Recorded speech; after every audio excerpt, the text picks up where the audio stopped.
Welcome to this episode of Blended, Blessed, and Always a Mess. I'm Aric. And I'm Angie. We are married with a ton of kids. We have 6 kids total. He has 3 and I have 3. My name's Hallie and I love riding horses. I'm Lexi and I love agriculture. My name's Carter and I love eating. My name's Chase and I love lifting weights. My name's Summer and I love spending my parents' money. I'm Dane and I love baseball.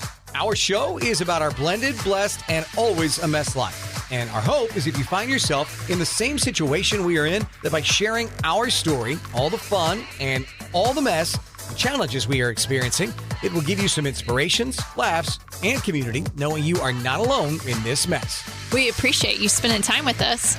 Let's dive in. Welcome to this week's episode of Blended, Blessed, and Always a Mess. We're glad to have you here so that we can tell you no. That's it, right? No. No. It's a complete sentence. That's it. That's this week's topic. We're just going to talk about no. No. How to say no, what not to do when saying no, what we're saying yes to that might be some of your same yeses, maybe not. Every time I hear no, I just keep thinking, I don't know, Margot. Why is the carpet all wet, Todd? But that's, yeah, okay. Neither here nor there. You're struggling with the jokes today.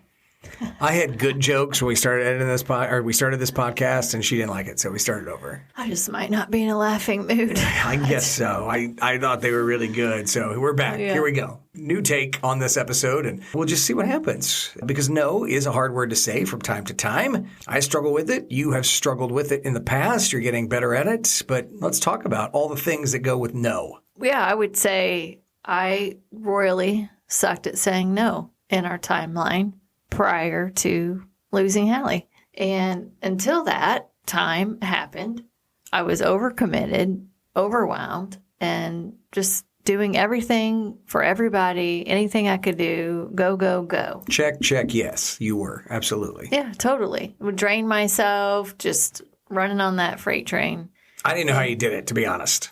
Yeah, I don't know. I mean, it was like I'd watch you and be in awe. Like, how are you doing so many things and not just falling over? But well, I mean, we're both like professional box checkers. That's kind of a thing. Yeah. You do the same thing. I mean, we're both just constantly going until our world completely fell apart. And I think in the challenging of times, you learn so much about yourself. And I am learning the art through this incredible time of how do I say no? I'm wired to achieve. We've talked about that on the Enneagram. I'm an achiever. You're wired as a... Go, go, go. What's your Enneagram? I don't remember. I don't. Enthusiast. Thank you. Clearly, with his coming in hot on his jokes, he's very enthusiastic about this podcast. My joke, you know what? My joke was no, period, is a sentence. No. No! Exclamation point, also a sentence. No? Question mark? Okay. Also a sentence. Leave a comment if you guys think that joke's funny. let me know. Are you on Team Aric or Team Angie? I just looked at him like he had 3 eyeballs when he said it, but it could just be the defeated mood that I am in tonight. Just trying to lighten it up. But we get things done. We do, and that's where I put a lot of my value in, is making shit happen. And so when everything crumbles apart and you start to rebuild, it's like, what am I saying yes to? And you live a more purposeful life, I would say, because you're way in tune with every minute counts. And what's important and what's not. And what's important. And, you know, now I am emotionally, physically, mentally drained that I do have to say no now. Where I could probably cram everything in, it's almost like it's not an option anymore. So it's healthier for you to say no at times. And me too. I feel like we're both more tired now than we've ever been. Oh my gosh. By 6 o'clock, I mean, we're literally like, okay, is it time to go to bed? It's got to be some kind of depression, I would assume, even though we're moving forward. We're doing all the counseling. We're working through the phases of grief. But we're definitely more tired. How could you not be depressed? Yeah, I'm just saying. Yeah, I mean, it's just so, you know, it's, to me, no means yes to self-care. It means practicing setting boundaries. And frankly, that depends on the moment. It's hour by hour. What I might have said yes to yesterday is not something I would say yes to today. And that also means sometimes you got to go back on what you agreed to because of whatever moment you're in. I just have people all the time like, well, let's let you and Angie come to dinner and we can talk about things. Or can you guys, are you up for dinner? Are you up for this? And I go, I'm not sure what we're up for today. I will tell you this. If we make plans, and it's not that we don't want to, we're just really tired and it's a lot. If we make plans, know that there's a chance that could change on that day. At any given time, we may change our mind based on how that day went and go, hey, we can't do this today. So that's how I've started doing with people. I'm like, well, you know what? We're open to it. Let's make a plan. But just know we may cancel on you. And that's not us pre-Hallie passing. That's not who we were. But here we are 3+ months into this. Yeah, sometimes we're going to cancel on things because we just had a bad day and we don't feel it. Not feeling good. I would say to that point, no requires you to really be in tune with your body, with your emotions, with where your moral check is, right? What's going against your heart and soul versus feeling like you have a duty to go do something for somebody else that is helping them maybe and not focused on what you specifically need at that time. That doesn't mean it's not doing things for other people and being all about self. But if you are in a wave of something or in a season where it requires healing, then you've really got to kind of set those boundaries and figure out what you're able to do. And, prior to this, I would saying no and focusing on what, my needs are in the past would have probably made me feel weak. But saying no is actually, it requires strength. It requires courage because it's hard to say no. For sure it is. It's so hard to say no. It's hard to set boundaries. We're used to saying yes all the time, and now saying no is new to us. So, yeah, it's hard. And I'm glad that you've done the research for me to understand how to do it well. That's helpful. Otherwise, I would just come across a jerk when I said it. Yeah, no, not doing it. No, I know I said I would. Nope, not doing it. You're really helping, I think, me to see this, and I think other people are going to really appreciate it too. Well, it's hard to say no because I don't want to let anybody down. Like, I think, especially for females, we tend to be the nurturers, right? So you're like always taking care of other people, which means, you tend to put your needs last, which nothing wrong with that. That's how we're wired. But, you don't want people to be disappointed in you. And it also can be super uncomfortable to say no, right? You could be in an uncomfortable, awkward position to where you have to say no to something. But saying no is also a form of respect for yourself. I struggle. Go ahead, finish that thought, and I'll tell you where I struggle. I was just going to say that it may not feel like it because it puts you in an uncomfortable position sometimes, but it is respect for yourself. And what you allow to continue will keep happening, right? So it's kind of like setting that tone of like you are in control of how you spend your time. Yeah. So here's where I struggle. I, over the years, get asked to speak at a lot of charity events, and I love that. And I'm still happy to do that because it's an evening usually or an afternoon that I'm asked to speak at an event. But I recently got asked by somebody to be on their board, and they just weren't thinking about where you and I are at. And it's like, oh, you'd be so good at it. I was like, no, I'm really sorry. I can't. Because one, I feel guilty. Like I want to be like, yeah, I'll serve on the board. I'll help out. But I was like, no, I physically can't. Like I don't know daily what I feel like. And I really don't know what my wife feels like or my kids. So I can't commit to serving on a board right now, even if I do love your charity, because we've got too much going on at home. And that's just the honest truth of it. But that's where I do struggle. Like, right, somebody comes to you and they're like, oh, you'll be so great in this role if you'll help us with this. And it's like, I just can't. I'm sorry. That's a struggle. Yeah, it's hard. But saying no and protecting your boundaries, it's part of your integrity too, a little bit to yourself. So I thought we'd talk about how do you say no? Like, what's a respectful way of saying no? I mean, you can just say no, like Aric alluded to. I mean, maybe there's ways he has said no in the past, but that's maybe not the best. I'm not sure. But you got to avoid saying F no. That doesn't ever go well. So here's a couple of examples of ways that you can respectfully say no.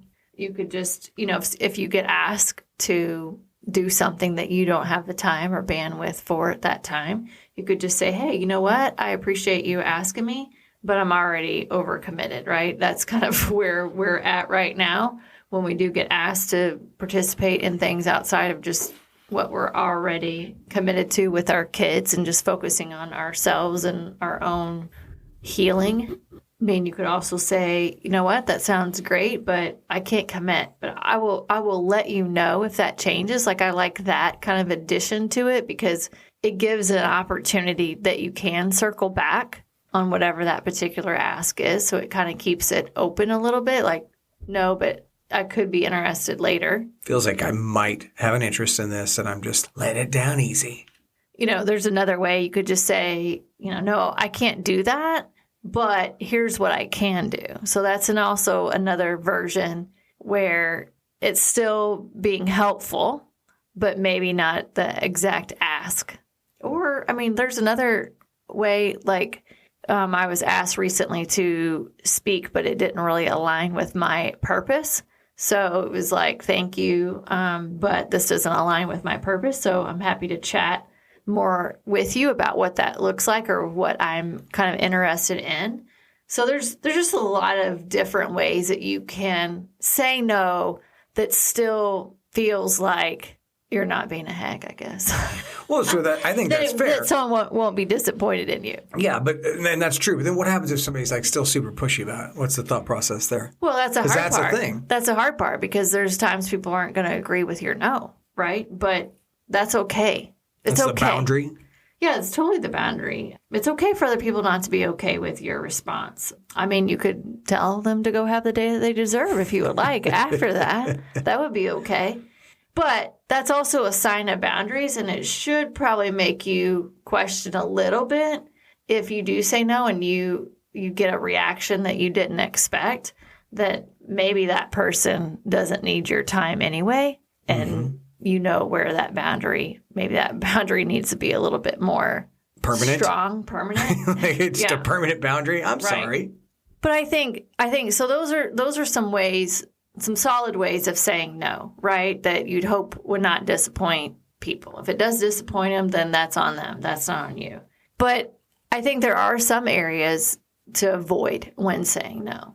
And I think the first one is just don't make excuses about it, right? Because then it sounds like you're making stuff up. Yeah, then it feels like you're maybe fake, you're not telling the truth. So, I mean, I've had that happened to me where someone says no and then you get this like laundry list of excuses and it's like, oh God. It's like it just no thank you. I'm really, overcommitted at this time. Would have been better. It's like you used to see in the movies where the guy would ask the girl out. She'd be like, no, I'm washing my hair, or no, I can't because I have to watch my siblings. The continued excuse making doesn't ever seem to work. Yeah, you don't have to justify saying no. And if you do justify it and you're scrambling and making up a bunch of different reasons, then that's not authentic. That comes across as being fake.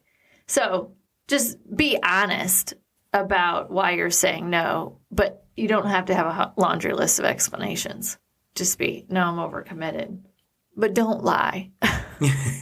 Just pure, straight, and simple to the point. Right, that's what we're saying. Right. No need to over-explain. That's a weakness of mine. I'm an over-explainer. Yes. I have work to do in that area, for sure. Obviously, people-pleasing, that's a big part of why you need to say no and set boundaries. But the people-pleasing part, if it's too much and it goes against your heart and soul, then you're not being authentic to you.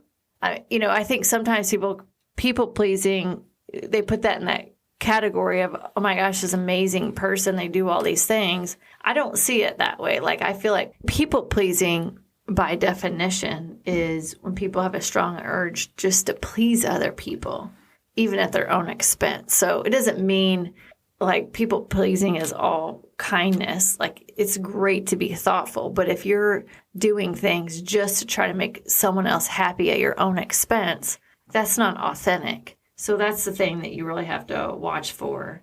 And if you're doing something and it's not authentic anyway, a lot of times it'll come across inauthentic to the person you're doing it for, or whatever the event might be, or even to yourself. You're not going to be able to do it authentically if you didn't want to do it in the first place. So yeah, that makes a lot of sense. Yeah, and another area I would say to avoid is overcommitting and then allowing the most important things in your life not get the attention that they deserve. So, time management, really paying attention to how you're focusing, how you're spending your time, will also help you be strong in saying no if you pay attention to how you're spending your time and what your heart tells you. If your heart's telling you no, but you agree anyway, that's tough. So just don't ever go against what your heart's telling you. Yeah, and I think, that's a fair point that, the overcommitting thing, you a lot of times when you do that, you miss things that you shouldn't miss at home, right? Because I know before Hallie passed away, for me personally, I was overcommitted to events and work functions and things like that. And so you end up realizing you're missing things that you shouldn't have missed at home, whether it's a game or what that might look like for a kid. And things are put in perspective now where it's okay to say no and to really prioritize the things that matter the most rather than overcommitting your time. Now, we're not saying don't commit your time, right? We're still committing to things. Probably leads us into you can say yes to things. But it's one of those things where it is something that we're more mindful of now is the ability to say no at the appropriate times and then to say yes at other appropriate times. Yeah, so that gets into our third point, what to say yes to. So while you're saying no to all the things, that leaves you open the opportunity to say yes to things that really truly matter in your life. And sometimes that's like the most difficult thing to do is to say no to things so you can say yes to other things. So here's one example I will share is I'm saying no, that it's not okay that my daughter's life was taken in such a neglectful way. And it's not okay how she was treated. So that's a hard no. So I'm saying no to a lot of other things in my life so I have the energy to say yes where my time and effort's needed. And that is shining her light. So you can see kind of how you can say no to things that are happening to you, no to how you're going to respond to people so that you can build up your energy and your focus to say yes to things that matter in your life. Yeah, that's powerful. And I'm saying yes to standing up for her. So then that's always in top of my mind. I'm always thinking about, okay, how am I spending my time? Are there things that I need to say no to so that I can focus more of my time on shining her light and being her voice so I have the strength to do that because this is the most draining, exhausting thing that I have ever been through. And it's been already such an incredible journey in the last 3 months of just a complete reset like we've talked about, but a lot of it is the saying no so I can say yes to other things. If I said yes to everything, I wouldn't have the headspace to really put the time and intention in to figuring out how I want to shine Hallie's light and how I want to stand up for her. Yeah, we can't go into all those things right now because they're a work in progress, but I can tell our audience from living with you that yes, you said no to more things than I've ever seen you say no to. But it's not like you're just sitting around moping. You're saying yes in that time that you're saying no to how can I honor my daughter? How can I honor her light and shine that light to other people? And that's what you're giving yourself the ability to do. And it's inspiring to watch you put your efforts into something like that. Yeah, I mean, I've had to say no to my husband. I mean, you mentioned that on our last podcast. Like you like to go out and do things. You're the enthusiast. I like to date you. Yeah, you're a pretty lady. And I like half the time it's like, no, I just want to stay in. I just don't have. We might be in bed by 8:00 tonight.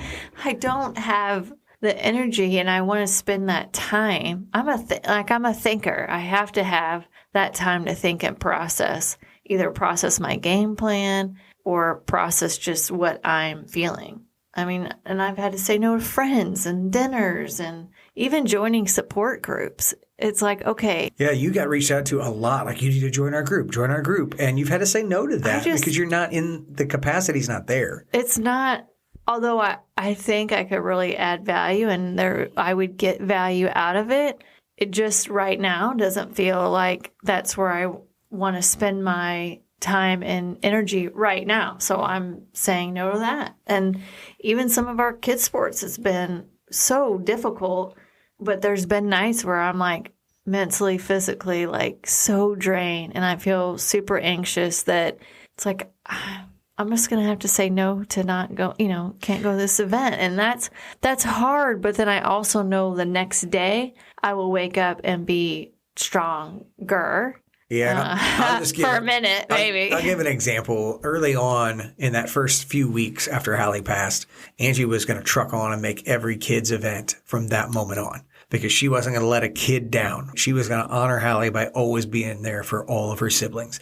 And so there was a Saturday, Carter had a game 45 minutes away. And I knew she wasn't having a great day, but she was going to go to that game. And we got there, and in the first quarter of this game, she just starts crying in the stands. Angie doesn't cry in front of people, one. So I knew we might have a problem on our hands. And two, you could just see that she was exhausted, emotionally drained. So we make it to the end of the game for Carter, and then we try to get her out of there as fast as possible, but everybody wants to talk to her and tell her how sorry they are. And so it was like, I felt like kind of that day when we kind of started to realize there's going to be some games for the kids that you can't do. Yeah. Oh, I thought I was going to have an emotional breakdown at that game. Too. I could not keep it together. And you're right. I mean, after that, I'm like, what am I doing? I can't, when I'm at that point, I can't force myself to go somewhere. Yeah, nothing. It could be It's just not anything. healthy either. And I just haven't experienced that before, but I will say what I'm learning from it is the power in saying no. I mean, I've had to say no to work travel, which, in the past I would try to make everything. You never have said no to a work travel event, and you've done that. That feels heavy though sometimes, right? It's my job. Grateful I work for an amazing company, but that's hard. I also say no to Satan many times every day. I'm sure. Not today, Satan. And there's times where he will come after me for sure. Absolutely. And I struggle with that. There's times when I can tell you're struggling. I may be at work and I'll just be in a studio or something, and I'll just say out loud, in the name of Jesus Christ, Satan, leave my wife alone. Satan, leave Angie alone. I'll just call it out, right? I think there is power in prayer of speaking out loud, not just internally. Sometimes if I'm alone and I'm praying, I will pray out loud. I feel like it's more powerful, whether that's just me or not. I know there's books on it, but I do feel that way. And so I will say sometimes, I'll just say it for myself too. Leave my body, Satan. In the name of Jesus Christ, leave me alone. And I'll say it for you. And I mean, it's true though. I mean, these are the times that the devil wants to come after you. And it's true.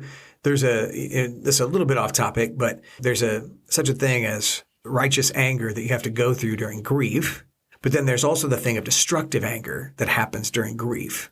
And that destructive anger comes from Satan. That's him trying to completely tear your life down. And that's why I think it's important that you do have to go through what we're going through right now, the anger that happens with grief, but to say, not today, Satan. Not today, Satan.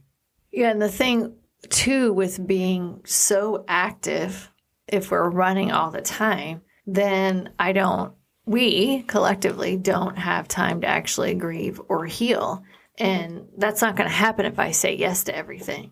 And believe me, it's easier to run from it. It would be easier to just stay busy than to pour my pain into the grieving process.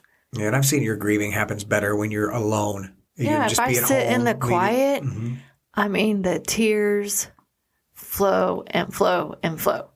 And the pain is so rampant and it feels unbearable. But I also know I have to go through that. Yeah. I have to carry that cross. So I'll tell you what's happened with that too, though, is you're not going to games, and I go by myself. I grieve in the car when I drive. That's my time. I have found that is my quiet, alone time to grieve Hallie's loss. And the loss of our crew and our family. And so we've kind of stumbled into that, when Angie needs to be home alone to grieve, okay. And I'm driving by myself to a kid's event. That's my time to grieve. So here's what I say yes to that is undeniable yes to those things. And the first one is yes to church. I do not want to ever miss church and praying. When I'm called to do that, I will never say no to that. That is a staple and has to happen. Quiet space for me is another absolutely heck yes. I have to have that. I have to have time at least once a week where, it could be a long bath. It could be a walk. It could be a drive, just time to where I can just think. You know, I saw this week a study that says as the weather's getting warmer, even just a 10-minute walk of quiet time is very good for the soul because of all the different emotions that you can tackle in just 10 minutes, which is just a little over a trip around the block, right? So anybody can do that 10-minute walk for quiet time as the weather starts to get better. Yeah, which leads me to the third one is workouts. Like I can tell when I get super anxious, low, like if I do a workout, it's just immediately better. That's good. Not 100% better, but like that is such a critical part in my life is to get some sort of move my body. There's something therapeutic about that is critical. So church, quiet space, workouts, and then another area where it's a pretty strong yes is being there to support other moms that are struggling with heartbreak, with a narcissist, with loss in their life. And I would say more on a one-on-one level. I mentioned the groups before, but I like the one-on-one. So I've connected with some moms there, and that's a part that in my life that's important to me right now. I mean, it is like, as your husband, I'll be like, who are you talking to? You're like, oh, this is so-and-so, the mom of so-and-so in this state. And she's struggling with this. And that's definitely a place that you have found an area to help. It's a sense of community. Yeah. And, help each other. I mean, they help me too. Of just knowing that someone else out there knows exactly what you're going through just gives you a sense of